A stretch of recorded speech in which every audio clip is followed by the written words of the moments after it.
Hello everyone, I am your teacher for this question.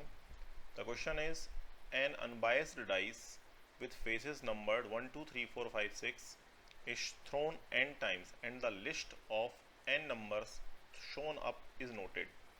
Then find the probability that among the numbers 1, 2, 3, 4, 5, 6 only 3 numbers appear in the list. इस question को solve करने के लिए समझ लेते हैं हम कि हमें गिवन क्या है. लिखते हैं dice is throne n times. Dice को n टाइम्स थ्रो किया गया है. n टाइम्स अगर थ्रो किया गया है तो मान लो पहली बार थ्रो किया, दूसरी बार थ्रो किया, तीसरी बार थ्रो किया एंड n टाइम्स थ्रो किया हमने. तो पहली बार में 6 में से 6 पॉसिबिलिटीज़ बनती हैं, कोई भी चीज़ आ सकती है.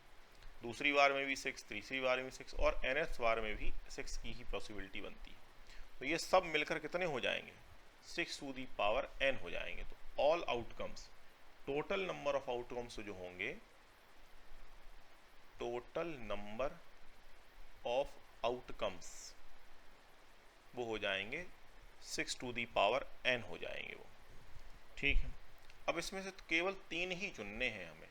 तो अगर हम ये कहें कि पहले nth टाइम यहाँ लिख देते, तो पहली बार में क्या हुआ भाई, 3 में से कोई एक नंबर आया, 3 में से कोई एक नंबर आया, 3 में से कोई एक नंबर, इस तरह से 3 नंबर आए हर बार. तो ये कितने हो जाएंगे total? 3 to the power n हो जाएंगे. और इनको चुनने का तरीका क्या होगा? 6c3. ठीक है. तो ये 3 टू दी पावर n हो जाएंगे.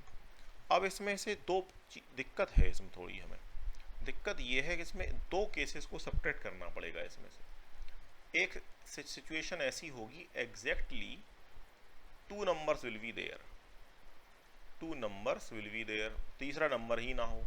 इस सिचुएशन में क्या होगा? 3 में से 2 को सिलेक्ट कैसे करेंगे? 3c2.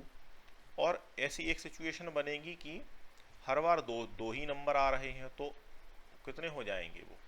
अगर 3 नंबर आ रहे हैं तो 3 टू दी पावर n हो रहे हैं. दो नंबर आते रहे तो कितने हो जाएंगे? 3 टू दी पावर n. लेकिन उसमें से हमें 2 केसेस सब्ट्रैक्ट करने पड़ेंगे. कौन कौन से? जैसे कि मान लो अगर एक नंबर a है, एक नंबर b है. एक सिचुएशन ऐसी होगी कि सब में a ही आ जाए, एक सिचुएशन ऐसी होगी सब में b ही आ जाए.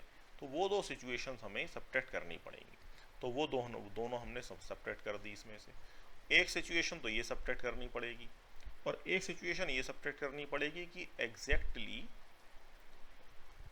ओनली 1 नंबर, 3 की जगह केवल एक ही नंबर बार बार आता रहे. तो ऐसी सिचुएशन 3 ही होंगी क्योंकि 3 ही नंबर सिलेक्ट कर रहे हैं. ठीक है. अब जो है प्रोबेबिलिटी क्या होगी, इस बात को और समझ लेते हैं जरा. पहले तो समझते हैं कि जो फेवरेबल केसेस होंगे वो कौन से होंगे? Favourable cases.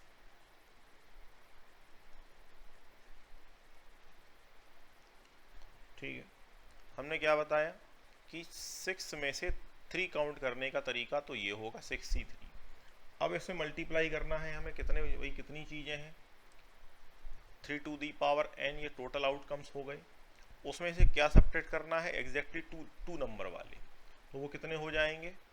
3c2 and bracket में 2 to the power n minus 2. और एक ओनली एग्जैक्टली वन नंबर वाली सिचुएशन सब्ट्रैक्ट करनी पड़ेगी. ये इसको हटा लो. ठीक है. आगे बढ़े, सॉल्व करते हैं जरा ऐसे हम.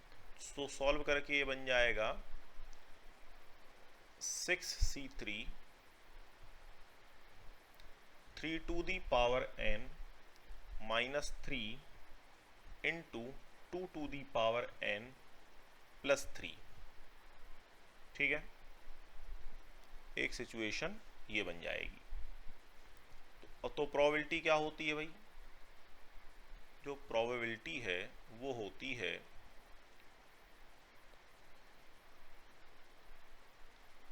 Favourable cases upon total cases.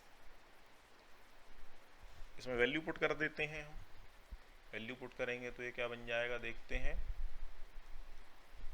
Probability will be 3 to the power n minus 3 into 2 to the power n plus 3 into 6c3 upon 6 to the power n।